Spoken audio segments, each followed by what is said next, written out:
નમસ્કાર વિદ્યાર્થી મિત્રો, ધોરણ 10 વિષય ગણિત, ચેપ્ટર નંબર 5 સમાંતર શ્રેણી એટલે કે એરિથમેટિક પ્રોગ્રેશન નો આજે આપણે લેક્ચર નંબર 13 શરૂ કરીએ કે જેમાં આજના આપણા ટોપિક રહેશે સ્વાધ્યાય 5.2 ના પ્રશ્ન નંબર 17 થી લઈને 20 સુધી એટલે કે 4 એક્ઝામ્પલ આજે ગણવાના છે 17, 18, 19 અને 20. આ ચારે એક્ઝામ્પલો પૂર્ણ થશે એટલે આપણું સ્વાધ્યાય 5.2 પૂર્ણ થશે એટલે આપણા ચેપ્ટરનો બીજો ભાગ પૂર્ણ થશે. ત્યારબાદ આપણા ચેપ્ટરનો જે ટોપિક આવશે એ સરવાળા માટે આવશે. સમાંતર શ્રેણીઓનો સરવાળો કેવી રીતે કરવો ટૂંકમાં એના વિશે આપણે ચર્ચા કરવાની થશે એના પછીના લેક્ચરોમાં. તો આજનો આપણો લેક્ચર શરૂ કરતા પહેલા મિત્રો અમારી યુટ્યુબ ચેનલને ફટાફટ સબસ્ક્રાઇબ કરો, લાઈક કરો, વિડીયો વધુ ને વધુ શેર કરજો. તો શરૂ કરીએ આપણે સ્વાધ્યાય 5.2 ના પ્રશ્ન નંબર 17 ની. તો પ્રશ્ન નંબર 17 ની રકમમાં કીધું કે સમાંતર શ્રેણી 3, 8, 13 એમ છેલ્લે 253 હોય તો છેલ્લેથી 20મું પદ મેળવવાનું કીધેલું છે. એક સમાંતર શ્રેણી આપેલી છે 3, 8, 13 એમ છેલ્લું પદ 253 હોય તો તેનું છેલ્લેથી 20મું પદ મેળવવાનું કીધું છે. તો આવો આપણે ઉદાહરણની અંદર પણ એક એક્ઝામ્પલ ગણી ચૂક્યા છે કે છેલ્લેથી 20મું પદ અહીંયા માંગેલું, એવી રીતે ત્યાં પણ આપણી પાસે છેલ્લેથી જ પદ માંગેલું હતું. તો અહીંયા છેલ્લેથી જયારે કોઈ પણ પ્રકારનું પદ માંગે છે ત્યારે એની બે પ્રકારની ગણતરી હોય છે. આપણે ઉદાહરણની અંદર બંને પ્રકારની ગણતરીઓ વિશે વાત કરેલી હતી. અહીંયા આપણે માત્ર એક જ પ્રકારની ગણતરી વિશે વાત કરવાની છે.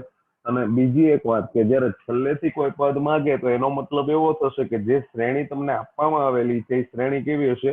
શાંત સમાંતર શ્રેણી હશે. કેવી હશે? શાંત સમાંતર શ્રેણી. તો જ તમે એનું છેલ્લેથી પદ મેળવી શકો છો. તો આપણી પાસે સમાંતર શ્રેણી જે આપેલી છે એના આધારે a એટલે કે પ્રથમ પદ 3 છે, d એટલે કે એમનો તફાવત બે ક્રમિક પદ વચ્ચેનો તો 8 - 3 એટલે 5 અને એનું અંતિમ પદ એટલે કે an બરાબર 253 આપેલા છે. હવે આપણે આગળ ગણતરી શરૂ કરીએ એ પહેલા કે જ્યારે તમને શ્રેણીનું છેલ્લું પદ માંગેલું હોય કે છેલ્લેથી તમને 20મું પદ મેળવવાનું કીધું છે તો એવી પરિસ્થિતિમાં તમારે શું કરવું પડે? તો કે એવી પરિસ્થિતિમાં આપણી પાસે જે છેલ્લેથી 20મું પદ મેળવવું છે તો જે શ્રેણી તમને આપવામાં આવેલી છે એ શ્રેણીમાં કુલ કેટલા પદ છે પહેલા તો એની સમજ તમને હોવી જોઈએ. તેની સમજ હોવી જોઈએ શ્રેણીમાં કેટલા પદ છે એની. તો આપણી પાસે સૌ પ્રથમ પહેલા n ગણવો પડશે. તો સમાંતર શ્રેણીમાં આપણે n ની કિંમત મેળવવી પડે એટલે કે સૌ પ્રથમ આપેલ શાંત સમાંતર શ્રેણીમાં પદની સંખ્યા એટલે કે n ની કિંમત મેળવવી પડશે. તો n ની કિંમત આપણે કેવી રીતે મેળવીએ છીએ? તો કે an આપણને આપેલું છે અંતિમ પદ. તો અંતિમ પદના સૂત્રનો ઉપયોગ કરી અને આપણે n ની કિંમત મેળવી લઈએ. an બરાબર આપણને 253 આપેલું છે તો એનો આપણે ઉપયોગ કરીએ તો an નું સૂત્ર શું આવે? તો કે a + n - 1 ગુણ્યા d બરાબર 253. જ્યાં a એટલે કેટલા છે? 3 અને d એટલે 5 આપેલા છે. n આપણી પાસે નથી તો a અને d નું મૂલ્ય મૂકી દીધું. હવે આ 5 છે એ કૌંસમાં બંને સાથે શું થશે એનો? તો કે ગુણાકાર થશે. તો કે હવે પછીનું પદ બને માટે 3 + 5n - 5 બરાબર 253 એટલે 5 છે એ બંને સાથે એમનો ગુણાકાર થાય. હવે ત્યાર પછી 3 - 5 એટલે -2 થશે કારણ કે પ્લસ ઓર માઇનસ માઇનસ થાય અને મોટા પદની નિશાની આવે છે સરવાળા બાદબાકીમાં. માટે 5n - 2 બરાબર 253. -2 ને બરાબરની જમણી બાજુ લઈ જઈએ એટલે કેવા થશે? +2. તો માટે 5n બરાબર 253 +2 2 ઉમેરશો એટલે 255 ને n ને બનાવીએ સૂત્રનો કરતા એટલે 5 ક્યાં જશે? છેદમાં. તો 255 ભાગ્યા 5 કરશો એટલે n બરાબર કેટલા મળશે? 51. તો આમાં આપેલી સમાંતર શ્રેણીમાં કુલ પદની સંખ્યા કેટલી છે? 51. તો આપણે તો પદની સંખ્યા નથી જોતી, આપણે છેલ્લેથી 20મું પદ જોઈએ છે. પણ એ છેલ્લેથી 20મું પદ મેળવવા માટે આપણે શું ગોતવું પડે છે? પદની સંખ્યા. તો તમે જુઓ છો કે શ્રેણીમાં પદની સંખ્યા કેટલી મળી છે? 51. હવે આ જે પદની સંખ્યા આપણને 51 મળી છે એના આધારે આપણે આગળ કાર્ય કરીએ તો આપણે જોઈએ કે છેલ્લેથી 20મું પદ થાય કયું. તો આપણે એના માટે ગણતરી માટે તમને યાદ છે શું કરવાનું? કે છેલ્લેથી 20મું પદ જો તમારે જોતું હોય તો જે પદ તમારી પાસે છે એ પદમાંથી શું કરવાનું છે? પહેલા તો તમારે જેટલા માંગેલા છે એટલા માઇનસ કરવાના. તો તમારી પાસે 20મું પદ માંગ્યું તો 51 પદ હતા, એમાંથી 20 માઇનસ કરી અને એક ફરજિયાત શું કરવાનો છે? પ્લસ. ફરી પાછું સાંભળજો શું કરવાનું છે? કે તમારી પાસે શ્રેણીમાં જે કુલ પદ છે એમાંથી 20મું પદ તમારે જોતું હતું એ માઇનસ કરવાનું અને એક ફરજિયાત શું કરવાનો હોય છે, પ્લસ કરવાનો હોય છે. તમને યાદ જ હશે આ વસ્તુ. તો 51 - 20 અને પ્લસ 1 કરશો તો 51 - 20 એટલે 31 અને એમાં 1 પ્લસ કરશો એટલે કેટલા થશે, તો કે 32મું પદ. તો આપણે કયું પદ મેળવવાનું, 32મું. તો હવે તમારી પાસે 32મું પદ ક્યાંથી, તો કે શરૂઆતથી 32મું પદ. તો અહીંયા સમજવાનો પ્રયત્ન કરીએ કે શ્રેણીનું છેલ્લેથી જે 20મું પદ છે એ શરૂઆતથી ગણતરી કરો એટલે કેટલામું થશે, 32મું પદ. તો તમને આ જે શ્રેણી આપેલી છે એ શ્રેણીમાં છેલ્લેથી 20મું પદ ગણશો એટલે શરૂઆતથી 32મું પદ થશે એટલે આપણે A32 ગણવાનું છે. તો A32 નું સૂત્ર બને A + 31D. એમાં A એટલે 3 છે અને D એટલે કેટલા છે, 5. બંનેની કિંમતો મૂકી દઈએ તો 31 × 5 કરશો એટલે તમને 155 ને એમાં 3 ઉમેરશો એટલે 158. તો આનો મતલબ એવો છે કે આપેલ સમાંતર શ્રેણીમાં છેલ્લેથી 20મું પદ કયું મળશે, 158 મળશે. તો તમે જોયો પ્રશ્ન. ફરી પાછો એક વખત આપણે ફટાફટ સમજવાનો પ્રયત્ન કરીએ કે કેવી રીતે પ્રશ્નની ગણતરી થાય. તો પહેલા તો તમને શ્રેણી જે આપેલી છે એ શાંત સમાંતર શ્રેણી છે. કેવી છે, શાંત સમાંતર શ્રેણી. એટલા માટે એમાં પહેલા શું મેળવી લેવાનો, n. તો n મેળવવો હોય તો an નો ઉપયોગ કરવાનો. an બરાબર 253 આપેલા છે તો એના સૂત્ર મુજબ આપણે સાદુરૂપ આપીએ એટલે આપણને n ની કિંમત મળી ગઈ. કેટલી મળી છે n ની કિંમત, 51. તો આમ આપેલ સમાંતર શ્રેણીમાં કુલ પદની સંખ્યા કેટલી થઈ ગઈ છે, 51. હવે આપણે શું ગોતવાનું છે, શ્રેણીનું છેલ્લેથી 20મું પદ. તો જ્યારે n મળે છે ત્યારે છેલ્લેથી 20મું પદ કેવી રીતે ગોતવું, તો જે કુલ પદ મળ્યા છે એમાંથી જેટલામું પદ એટલે કે 20મું પદ આપણને કીધું છે તો અહીંયા તમે જુઓ છો 51 માંથી 20 ને માઇનસ કરી અને 1 ને શું કરવાના, પ્લસ. એટલે કેટલામું પદ થયું, 32મું પદ. આ 32મું પદ છે એ ક્યાંથી થશે, હવે શરૂઆત. એટલે હવે આપણે A32 મેળવીએ કે છેલ્લેથી 20મું પદ મેળવીએ, બંને સમાન મળશે. તો A32 એટલે કે શ્રેણીનું 32મું પદ આપણને 158 મળ્યું. એટલે આપણે કહી શકીએ કે છેલ્લેથી 20મું પદ છે એ કેટલું થશે, 158 થાય. હવે આગળ વધીએ આપણે 18મા દાખલા તરફ. તો 18મા પ્રશ્નમાં કીધું કે એક સમાંતર શ્રેણીના ચોથા અને 8મા પદનું, ખાસ ધ્યાન આપજો રકમની અંદર, ચોથા અને 8મા પદનો સરવાળો છે એ તમને 24 આપ્યો છે. કેટલો આપ્યો છે, 24. ત્યારબાદ શું કીધું છે, તો કે છઠ્ઠા અને 10મા પદનો સરવાળો છે એ કેટલો આપ્યો છે, 44 આપ્યો છે. તો શ્રેણીના પ્રથમ 3 પદ મેળવવાના. તો શ્રેણીના પદ ક્યારે મળે, જ્યારે આપણી પાસે A અને D હોય ત્યારે. ત્યાં સિવાય આપણને મળવા શક્ય નથી. તો આપણે શું કરવાનું છે, તો કે આપણે સૌપ્રથમ શ્રેણીના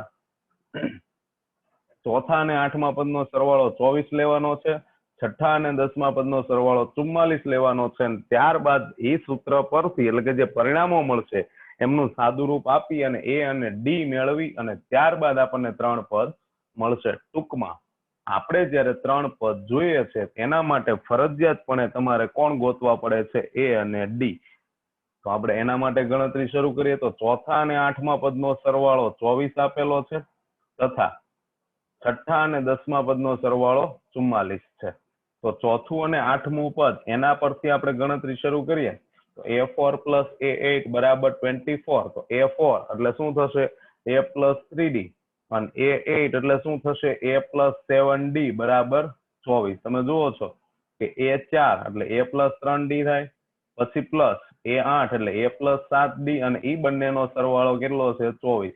તો સજાતીય પદો તો A + A એટલે 2A થશે અને 3D + 7D એટલે કે 3 + 7 એટલે 10 બરાબર 24. હવે બધા પદમાંથી તમે જોશો તો તમને અહીંયા સમજાતું હશે કે આપણે બધી બેકી સંખ્યા છે તો સામાન્ય કેટલા લેવા જોઈએ. તો અહીંયા તમારી પાસે શરૂઆતમાં 2 આપેલા છે, તમે જુઓ. તો અહીંયા 2, અહીંયા 10 છે તો ત્યાં પણ તમે 2 × 5 = 10 કહી શકો અને અહીંયા 24 છે તો ત્યાં પણ તમે 12 × 2 24 કહી શકો. અહીંયા તમારી પાસે 10 છે તો 2 × 5 = 10 થાય અને 24 છે તો ત્યાં 12 દુ 24 એટલે બધામાંથી 2 છે એ સામાન્ય નીકળી જાય. આપણી પાસે શું વધે, A + 5D બરાબર 12, જેને આપણે પરિણામ નંબર 1 કહીશું. ફરીથી સાંભળજો કે અહીંયા શું કર્યું છે, 2 ને સામાન્ય લીધા છે એટલે અહીંયાથી 2 ગયા તો A વધ્યા પ્લસ 2 પંચા 10 એટલે 2 ગયા તો 5d બરાબર 12 દુ 24 એટલે કેટલા વધ્યા 12. હવે એવી જ રીતે આપણને બીજું પરિણામ આપણી પાસે કયું છે તો કે a6 પ્લસ a10 બરાબર 44 એટલે છઠ્ઠા અને દસમા પદનો સરવાળો કેટલો આપ્યો છે 44. તો હવે એનો આપણે ઉપયોગ કરીએ છઠ્ઠા અને દસમા પદ માટે તો કે a6 પ્લસ a10 બરાબર 44. તો a6 એટલે a પ્લસ 5d અને પ્લસ a10 એટલે શું થશે a પ્લસ 9d બરાબર 44. અહીંયા પણ સજાતીય પદો છે તો a પ્લસ a એટલે 2a 9 ને 5 કેટલા થશે તો કે 14d બરાબર 44. તો અહીંયા પણ સેમ પ્રક્રિયા થશે કે આગળનું જે 2 છે બેકી સંખ્યા છે તમે જુઓ છો 2 14 અને 44 તો બધામાંથી 2 છે એ કોમન નીકળી જશે. તો જ્યારે 2 ને સામાન્ય લેશો એટલે શું વધશે a પ્લસ 7d બરાબર 22 જેને આપણે કહી દીધું પરિણામ નંબર 2. હવે આપણને શું મળી ગયા બે પરિણામ. તો હવે તો પછી આપણને યાદ જ છે કે a અને d મેળવવો હોય તો શું કરવાનું તો કે પરિણામ 1 અને 2 જે આપણને મળ્યા છે એ બંને પરિણામની વારાફરતી શું કરી દેવાની છે બાદબાકી. તો પરિણામ 1 અને 2 ની બાદબાકી કરતા તો પરિણામ 1 ની ડાબી બાજુ સાથે પરિણામ 2 ની ડાબી બાજુની બાદબાકી અને જમણી બાજુ સાથે જમણી બાજુની. તો a plus 5d minus a plus 7d બરાબર 12 માઇનસ 22. હવે માઇનસ ની નિશાની જયારે દૂર થાય તો એ નિયમ પણ તમને સારી રીતે સમજાય છે. a plus 5d minus a minus 7d બરાબર 12 માઇનસ 22 એટલે 10 વધે પણ મોટા પદની નિશાની એટલે માઇનસ 10. હવે શું થશે તો કે બંને બાજુ એટલે કે અહીંયા તમે જુઓ છો આ a પ્લસ છે અને આ ભાગની અંદર a માઇનસ છે તો પ્લસ માઇનસ 0 થઈ જાય એટલે a માઇનસ a 0 થઈ ગયું અને 5d માઇનસ 7d એટલે કેટલા વધશે માઇનસ 2d બરાબર માઇનસ 10. હવે માઇનસ માઇનસ પણ દૂર થઈ જાય d ને સૂત્રનો કરતા બનાવ્યો એટલે 10 ના છેદમાં 2 એટલે d બરાબર 5 મળી ગયો. તો આપણને કોની કિંમત મળી ગઈ d ની. આપણે કોની કોની કિંમતોની વાત થઈ હતી a અને d ની. તો હજી તો આપણને માત્ર d ની જ કિંમતો મળી છે મિત્રો. તો હવે આપણે a ની કિંમત લઈએ. તો આ d છે એ ક્યાં મૂકીશું તો કે એ પણ તમને ખ્યાલ જ છે કારણ કે આવા પ્રશ્નો તો આપણે ગણી લીધા છે કે આ જે d ની કિંમત છે એ કાં તો પરિણામ નંબર 1 ની અંદર તમે મૂકી શકો અથવા તો તમે પરિણામ નંબર 2 ની અંદર મૂકી શકો. તો આપણે બે માંથી એક જગ્યાએ મૂકવાનું છે. તો આપણે પરિણામ નંબર 1 ની અંદર મૂકીએ તો d બરાબર 5 ની કિંમત પરિણામ 1 માં મૂકતા તો પરિણામ 1 આપણી પાસે શું તો કે a પ્લસ 5d બરાબર 12. એમાં d ના સ્થાન પર કેટલા મૂકીશું 5 તો પચું 25 એટલે એ 25 પ્લસ છે બીજી બાજુ જશે તો માઇનસ કારણ કે એ જોઈએ છે એને સૂત્રનો કરતા બનાવવો પડે. 12 માઇનસ 25 કારણ કે પ્લસ છે બીજી બાજુ તો માઇનસ 12 માઇનસ 25 એટલે એ બરાબર કેટલા મળી ગયા માઇનસ 13. તો તમે જુઓ છો અહીંયા તમને a અને d બંને મળી ગયા. તો હવે શ્રેણીનું કોઈ પણ પદ જો તમારે જોતું હોય તો તમે આરામથી મેળવી શકો છો. તો આપણને શ્રેણીના પ્રથમ 3 પદ માંગ્યા છે એમાં પહેલું પદ તો આપણે મેળવી લીધું છે -13. તો શ્રેણીનું પ્રથમ પદ -13 છે. ત્યાર પછી બીજું પદ જોઈએ છે તેના માટે શું કરવાનું તો કે a પ્લસ d સૂત્ર બને બીજા પદનું. તમને સમાંતર શ્રેણીનું વ્યાપક સ્વરૂપ યાદ હશે તો એ સમાંતર શ્રેણીના વ્યાપક સ્વરૂપ અનુસાર આનું કાર્ય કરવાનું હોય તો a એટલે -13 અને d એટલે 5. તો -13 પ્લસ 5 એટલે a2 બરાબર -8. ત્યારબાદ શ્રેણીનું ત્રીજું પદ તો ત્રીજું પદ છે એમનું સૂત્ર a પ્લસ 2d થશે. તો a એટલે -13 પ્લસ 2 ગુણ્યા d એટલે 5 2 પંચા 10 અને 10 માઇનસ 13 એટલે -3. તો આમ શ્રેણીના પ્રથમ 3 પદ જે તમારે મેળવવાના હતા એ તમને કયા મળ્યા કે શ્રેણીનું પ્રથમ પદ -13 છે, બીજું પદ છે એ -8 છે અને ત્રીજું પદ જે છે એ -3 છે. તો આમ શ્રેણીના પ્રથમ 3 પદ તમને મળી ચુક્યા છે. તો યાદ રાખજો મિત્રો કે શ્રેણીમાં જયારે તમને એમ કહે છે કે તમારે પદ મેળવવાના છે તો યાદ રાખી લેવું કે શ્રેણીનું કોઈ પણ પદ તમારે મેળવવાનું થાય તો તમારી પાસે a અને d ની કિંમતો ફરજિયાતપણે હોવી જોઈએ તો જ તમે શ્રેણીનું કોઈ પણ પદ મેળવી શકો, અન્યથા તમને કોઈ પદ મળી શકે નહીં. હવે આગળ વધીએ આપણે ત્યાર પછી પ્રશ્ન નંબર 19 તરફ. તો 19મા પ્રશ્નની રકમમાં આપણને કીધું છે કે સુબારાવે 1995 ઈસવીસન 1995 રૂપિયા 5000 ની વાર્ષિક વેતનથી કામ શરૂ કર્યું હતું. સુબાર આવે 1995 માં કેટલા રૂપિયાથી? 5000 રૂપિયાથી વાર્ષિક વેતન, એટલે કે એક વર્ષનું વેતન 5000 રૂપિયા છે ત્યારથી કામ શરૂ કર્યું હતું. તેમને દર વર્ષે ₹200 ની વેતન વૃદ્ધિ મળે છે. એટલે એમનો જે વેતન એટલે કે એમની જે ઇન્કમ, એમનો જે પગાર છે, એ પગારમાં દર વર્ષે કેટલા રૂપિયાનો વધારો આવે છે? 200 રૂપિયાનો વધારો મળે છે. તો કયા વર્ષે તેમનું વેતન ₹7000 થશે? તો આપણે કયા વર્ષે એટલે ધારી લઈએ કે ધારો કે n માં વર્ષે, એટલે n ગોતવાનો થયો. તો અહીંયા 7000 રૂપિયા છે એ કયા વર્ષે વેતન મળશે એ આપણે મેળવવાનું છે. તો 1995 માં એને 5000 રૂપિયાથી શરૂ કર્યું હતું, એટલે કે પ્રથમ વર્ષ એનું કયું થાય? 1995, એટલે કે પ્રથમ વર્ષનું વેતન 5000 રૂપિયા. ત્યારબાદ દરેક વર્ષે કેટલા રૂપિયા વધે છે? 200 રૂપિયા. એટલે જે વધારો છે એ સમાન છે. વધારો છે એ કેવો છે? સમાન. તો એના પરથી આપણે કહી શકીએ કે જે શ્રેણી બનશે એ કેવી હશે? સમાંતર શ્રેણી. કેવી હશે? સમાંતર શ્રેણી. તો દાખલાની શરૂઆત કરીએ આપણે કે સુબારાવની પ્રથમ વર્ષની આવક, એટલે કે એમનું વેતન કેટલું છે? ₹5000. ત્યારબાદ બીજા વર્ષની આવક, તો 5000 રૂપિયામાં 200 પ્લસ કરો ત્યારે મળે 5200 રૂપિયા. કેટલા રૂપિયા?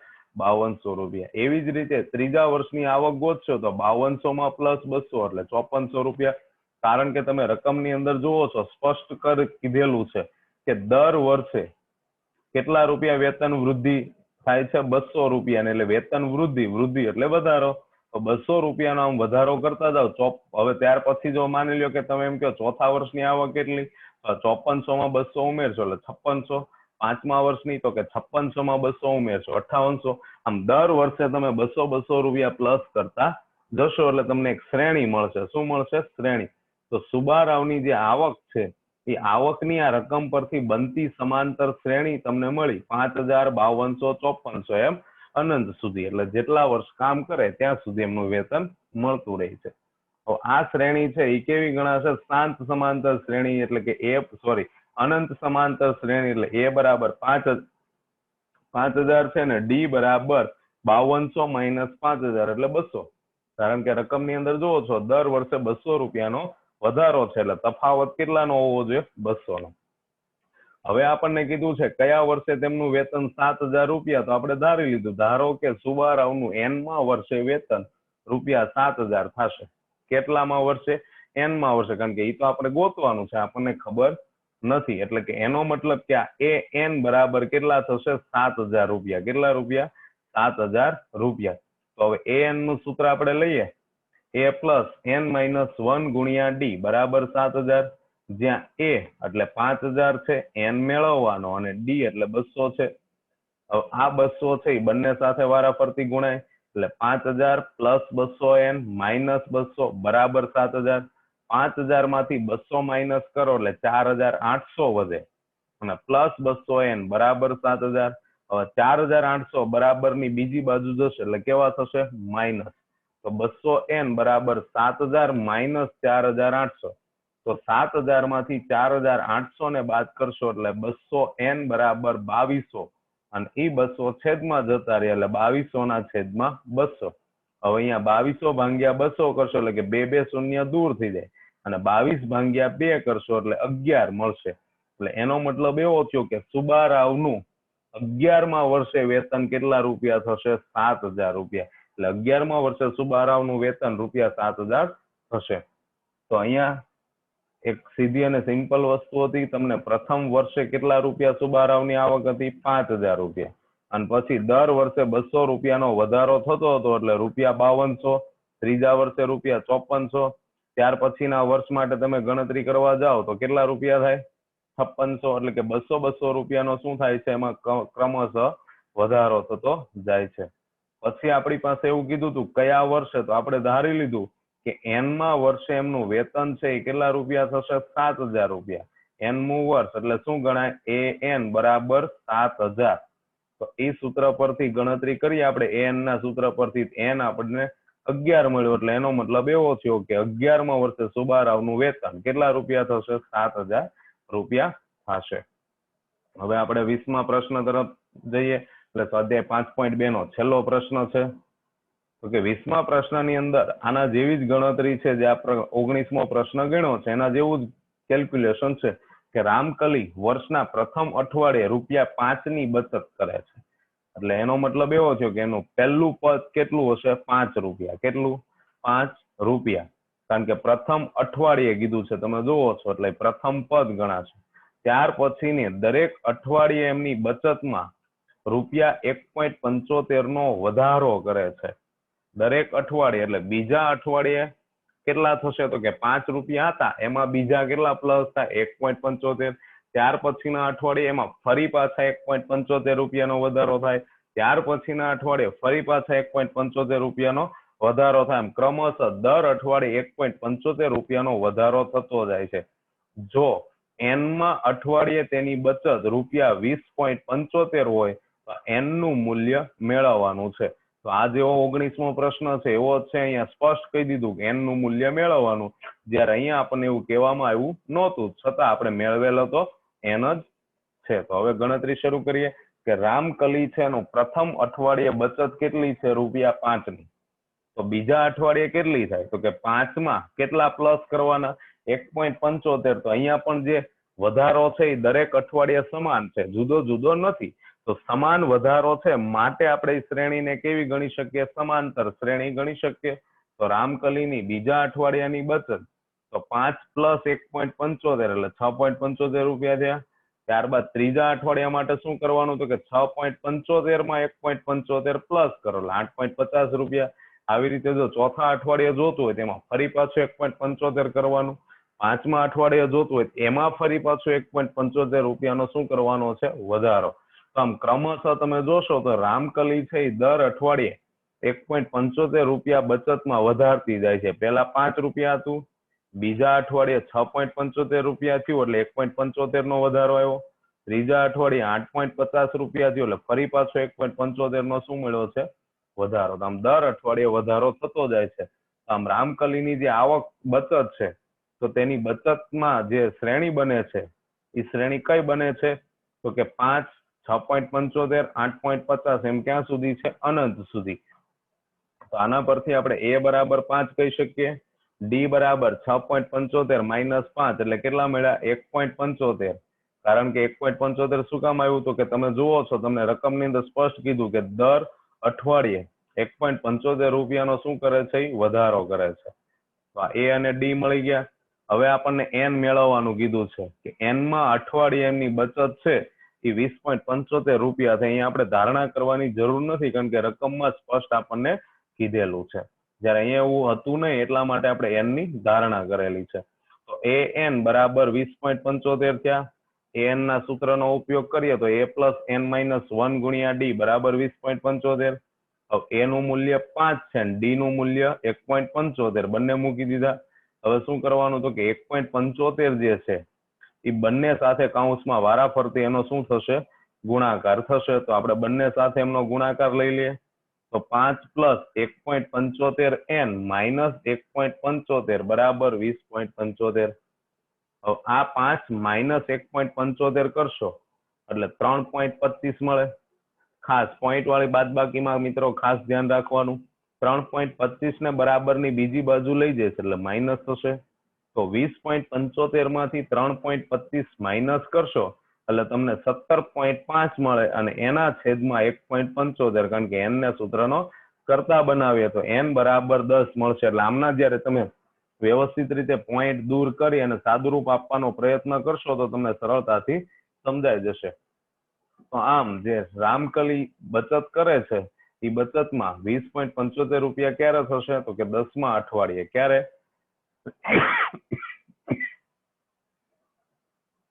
કે 10મા અઠવાડિયે છે એ એમની બચત કેટલા રૂપિયા થશે? ₹20.75 મળશે. તો બંને પ્રશ્નો એક પ્રકારે જ હતા. તો આ મિત્રો અહીંયા આપણું સ્વાધ્યાય 5.2 છે એ પૂર્ણ થાય છે અને આજનો લેક્ચર પણ આપણે અહીંયા પૂર્ણ કરીએ છીએ. તો thanks for watching this video. જો તમને વિડીયો ગમ્યો હોય મિત્રો તો અમારી ચેનલને સબસ્ક્રાઇબ કરો, લાઈક કરો, વિડીયો વધુ ને વધુ શેર કરો અને બેલ આઇકોન પર ક્લિક કરશો, જેથી કરી દરેક વિડીયોની નોટિફિકેશનો મેળવી શકશો. જય શ્રી કૃષ્ણ.